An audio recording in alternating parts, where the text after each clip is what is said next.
OK， 好，来我们来看一下，我帮大家做这个 R4 这个思维简图，这样子。好，来，我们从这边开始。现在我们要看到的是阅读题组 （reading comprehension） 的解题策略。OK， 首先解题策略的第一步，请你先选择，你在看到题组的时候，先选择一个策略。你的选择的指标会有3种，第一种叫 domain，domain 就是这个文章它的领域。通常你在看文章的前30秒会发现 ，OK， 就是前2句话看完，大家就发现这个领域对你来说难不难，有没有熟悉。第二个是什么？第二个是要所谓的长短，那这是比较自由行政，每个人觉得有负担的长短不一样，但是你也是看1秒就会发现，荧幕打上来就是清清楚楚，对不对？它通常就会给你这样子，第3个叫做你的时间控制，还有我们在你原本设定的进度上面，这3个条件，2个对你有利的话，你就是什么？用最自然的方式去读，尽量去理解。OK， 你可以重读，你可以跳读都没有关系。那如果2个条件对你不利的话，你就是用什么？强制自己略读的方式。注意哦，这个 skimming 跟 skip 不一样 ，skip 是真的是完全跳过不看 ，skimming 像扫的概念。OK， 那我们来实际看看，到底真正看文章的时候，这2种方式有什么区别？好，如果今天是 Plan A， 就是我们刚刚讲的，没有所有条件对你有利的话，这个时候就是自然的阅读。OK， 你可以对任何的细节重读，为了更好的理解都没有关系。好，只要你能控制好时间就没问题。OK， 好，这种文章通常不会去害到你的时间。但如果今天是条件对你不利，你必须要被逼的去扫读的时候，我们要注意什么重点呢？基本上就是第一个，你在读的时候，你要不断的去推测它的 outline 是什么，用推测的方式，不是读完之后再去想 outline， 是推测。OK， 边做边推。再来就是你要去注意到文章的某些特殊的态度跟表达方式。OK， 再来就是你要去注意到，你所害怕的那些题型，你所害怕那些题型，哪些地方可能会考出来的乐趣？哪些地方可能会定位考出来你所害怕的那些题型？那再来就是你可能也会遇到一些你不懂的问题，你遇到你不懂的一些细节，你只要做到什么？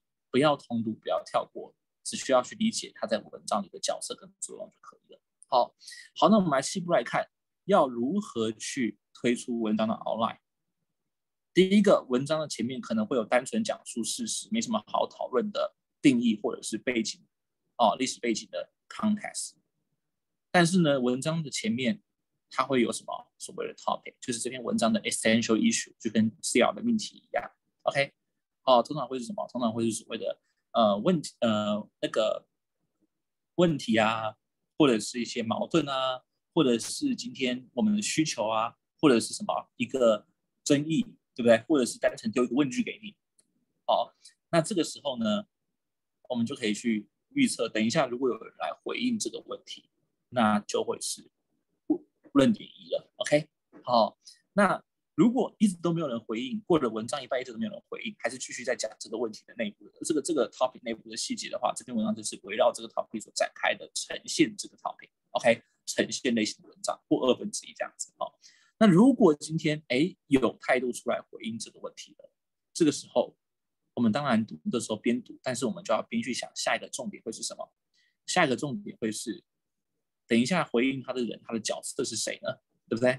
角色如果是参赛者的话，也就是跟 argument 跟 argument 2平行的概念，那这个时候文章的后面就会是有新的评审来同时评论这2个人，它是我们所谓的什么演讲比赛、选美比赛类型的文章。OK， 好，那如果文章的后面不长，可能这个 argument 后面就直接结束。说 argument 过一半的话，如果没有就直接结束了。不是就是直接这个论点。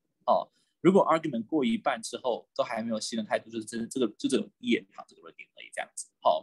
那如果有新的态度，但是它是评审的话呢，这个时候我们就要想后面还长不长。如果不长的话，就是单纯的脱口秀一来宾一主持人一来宾的概念。主持人调侃来宾这样的概念。OK， 那如果后面还蛮长的话，这个时候可能还会有第三位仁兄，第三位仁兄有可能是像名嘴一样，邀请2个名嘴来对一个官员做出评论，对不对？有些人支持，有些人反对，但也有可能会像是选秀节目一样，这一位参赛者被评审评完之后，换下一位参赛者上台，再跟他去评论。OK， 好，那再来这些东西都已经可以构成了一个文章完整的主观架构了，但是你会发现，文章需要有一个 concluding remark， 需要有一个有力的结尾，所以有些文章会有所谓的延伸段。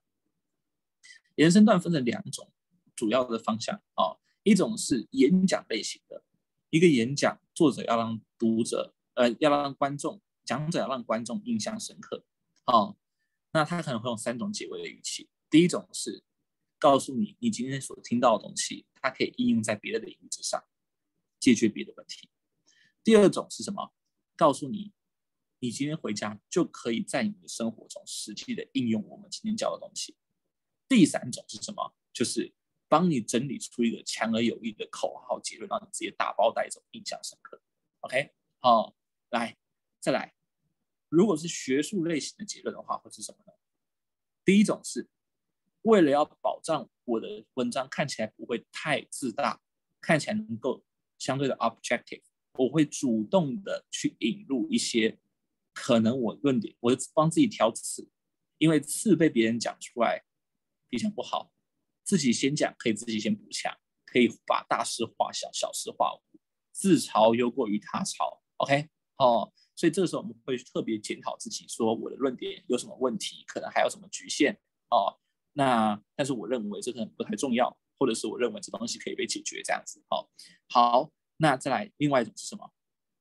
就是为了表示谦虚，我会说我还有很多没学到的地方，我希望未来有人来帮我继续这个研究。OK， 或者是我们未来还有很多议题要继续研究这样子。好，这个就是文章的预测，也是我们第1堂课讲的东西。好，那再来就是文章里面有哪些表达方式要特别注意。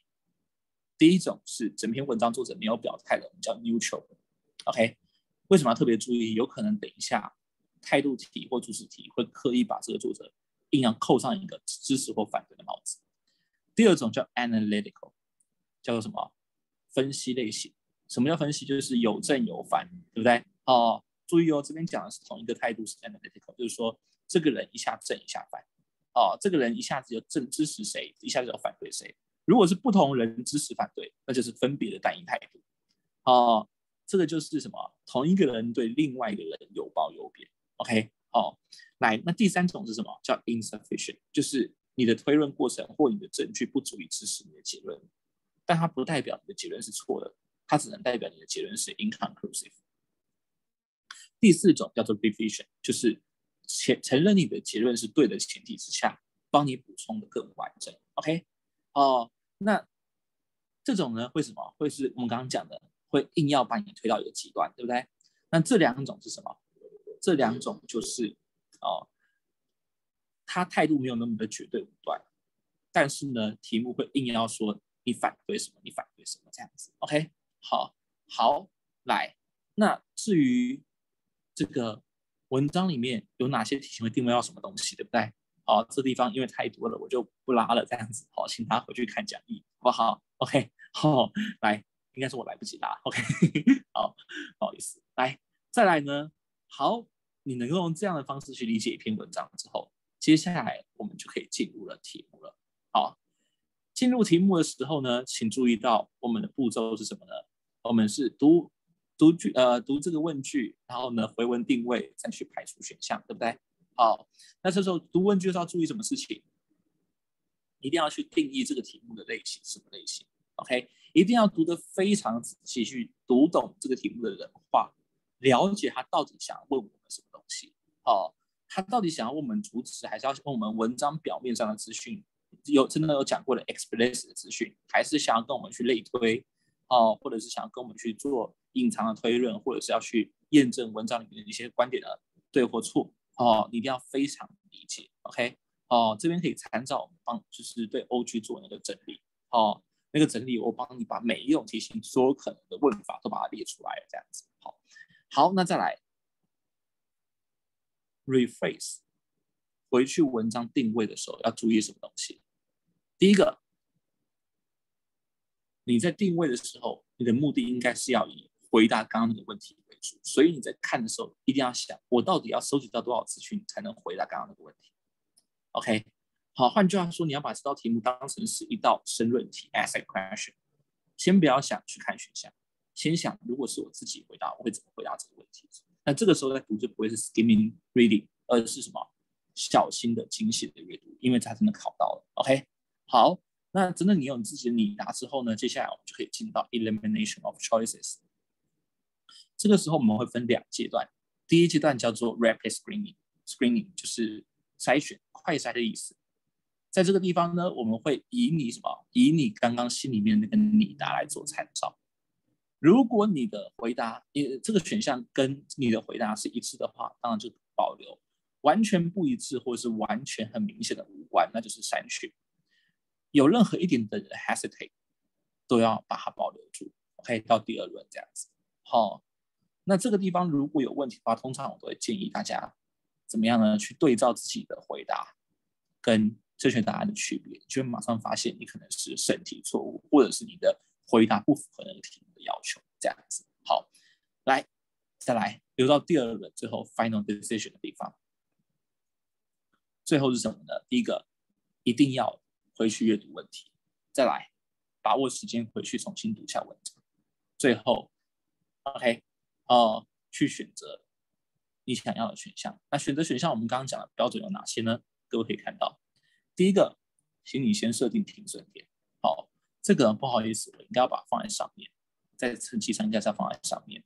对，好，第一个 main idea， OK， 好。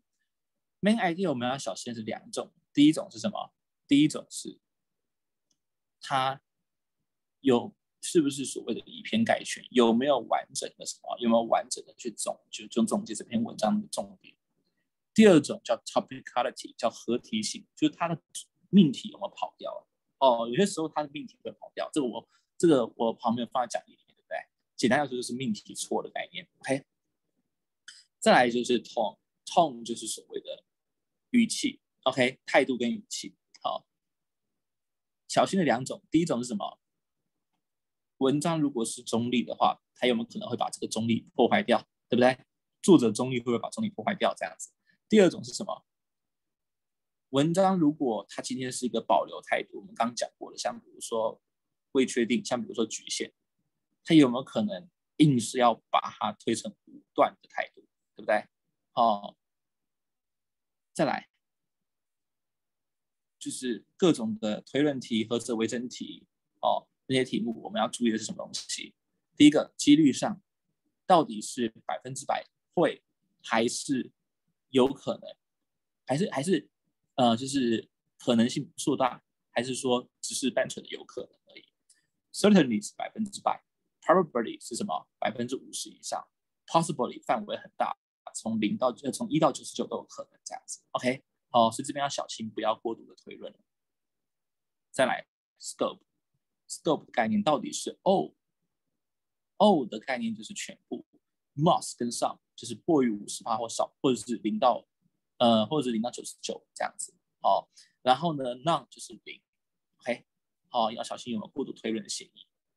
那这个地方也要小心，通常这个会跟这2个放在一起考。大家知道这个是什么东西吗？叫做逻辑论元，就是逻辑上的一些性质会改变一个陈述的方向跟特性。这个东西叫做否，这个东西叫做与，这东西叫做或。如果有学过那个就是那什么，那个叫什么电路设计的话，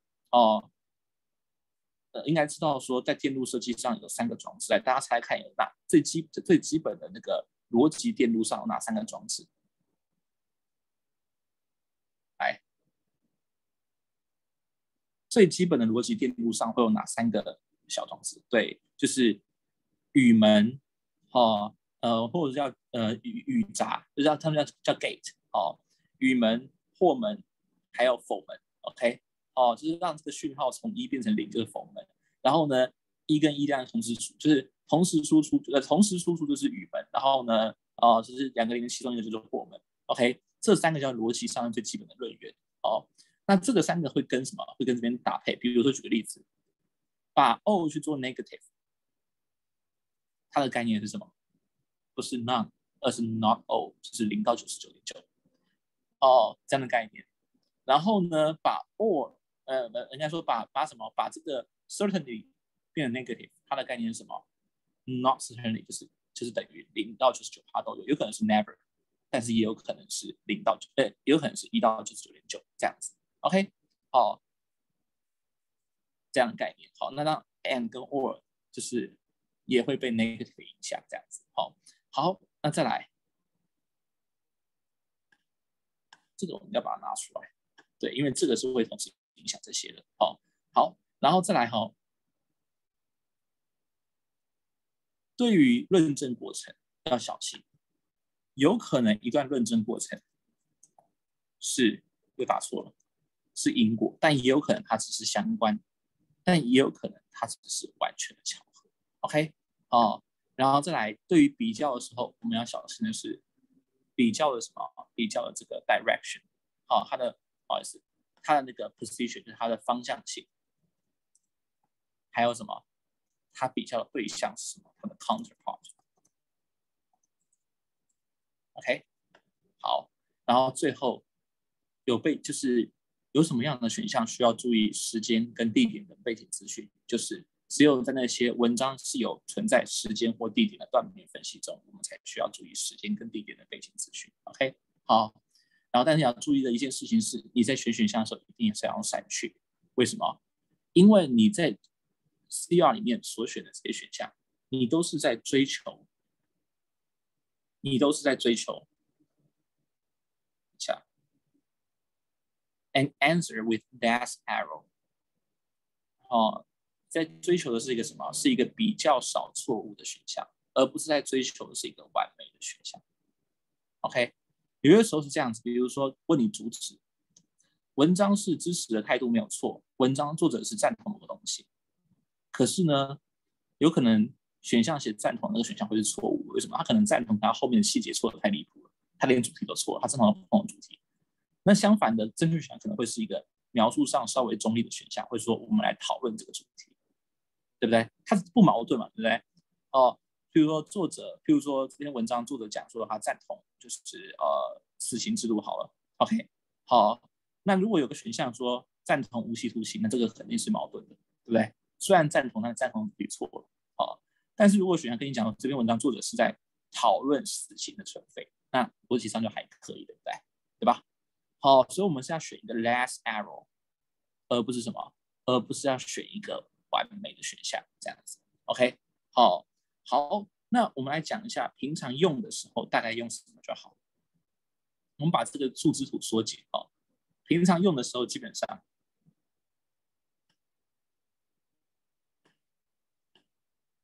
用到这样子，这个也可以缩起来为什么会有 floating topic？ 不知道为什么会有这个东西跑出来这个也可以缩起来，然后这个也可以缩起来。我帮大家缩起来一些东西。好，平常用的时候大概用到这样就好。OK， 大概用到这样就可以了。等到你真的某个环节你觉得有问题，不知道怎么具体操作的时候，你再把完整版拿出来看，再对回讲义复习，好不好 ？OK， 好。所以这就是我送给大家终结者最后的这个，也不是最后啦，就是线上课直播课最后的这个礼物。当然我们后面还要答疑嘛，对不对？对，因为就是这一期算蛮特别的就是等一下先把录影关起来今天是我们的最后一堂直播课 ，OK。